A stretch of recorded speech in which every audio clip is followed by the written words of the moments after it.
Friends, இன்றைக்கி மெலிஸ் YouTube சேனலில் வந்து அவரைக்காய் தொக்கு எப்படி செய்கிறதுன்ட்டு நம்ம பார்ப்போம். வாங்க வீடியோக்குள்ளே போகலாம். வாங்க. ஒரு 3 டீஸ்பூன் வந்து நம்ம எண்ணெய் ஊற்றிப்போம். எண்ணெய் காஞ்சதும்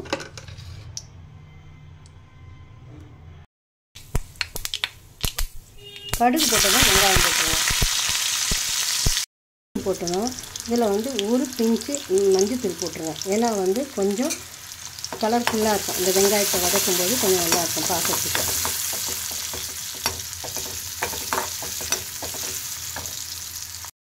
இந்த அவரைக்காயில் வந்து உப்பு, மிளகாத்தூள், ஒரு அரை தக்காளி போட்டு ஏற்கனவே கொஞ்சம் பாயில் பண்ணி வச்சிட்டேன். நம்ம தேங்காய் போடுறதுனால தேங்காய் போட்டுக்கலாம். நான் வந்து தேங்காய் போடலை. நம்ம தேங்காய் போடணும்னு இஷ்டம் இருந்துச்சுன்னா கொஞ்சம் தேங்காயும் கொஞ்சம் சீரகமும் மிக்ஸில் 2 சுற்றி அதையும் போட்டு இறக்குனீங்கன்னா கொஞ்சம் டேஸ்ட்டாக வைக்கும்போது 1/4 கிளாஸ் தண்ணி ஊற்றி மீடியம் ஃப்ளேம் வச்சு மூடி வச்சுருவேன். இப்போ நல்லா சுருண்டு வந்துடுச்சு பார்த்தீங்களா. நம்ம ஏற்கனவே வேக வச்சனால சீக்கிரம் வேலை முடிஞ்சிருச்சு. சிலவங்க தேங்காய் சாப்பிட மாட்டாங்க. அதனால் இந்த மாதிரி கூட நீங்கள் செஞ்சு சாப்பாட்டில் போட்டு பிசைஞ்சு சாப்பிடலாம். இந்த வீடியோ உங்களுக்கு பிடிச்சிருந்துச்சுன்னா உங்கள் ஃப்ரெண்ட்ஸ் அண்ட் ஃபேமிலிக்கு வந்து ஷேர் பண்ணுங்கள், லைக் பண்ணுங்கள், அப்படியே சப்ஸ்கிரைப் பண்ணுங்கள். தேங்க்யூ.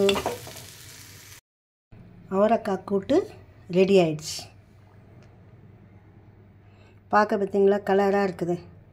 இந்த மிளகாத்தூள், மஞ்சத்தூள்லாம் போட்டு தக்காளி வந்து அதிகமாக எதுலேயும் நம்ம சேர்க்கக்கூடாது.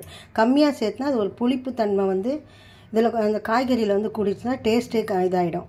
அதனால் நீங்கள் என்ன செய்யணுங்க, எப்போவும் எந்த பொரியல் செஞ்சாலும் ஒரு 1/4 தக்காளி இல்லாட்டி ஒரு அரை தக்காளி போட்டு செஞ்சிங்கன்னா இன்னும் கொஞ்சம் கூடுதலாக உங்களுக்கு டேஸ்ட் கொடுக்கும். இல்லாட்டி ஒரு மாதிரி புளிப்பு தன்மையாக கொடுத்தா அந்த காய்கறியோட டேஸ்ட்டையே எடுத்துரும்.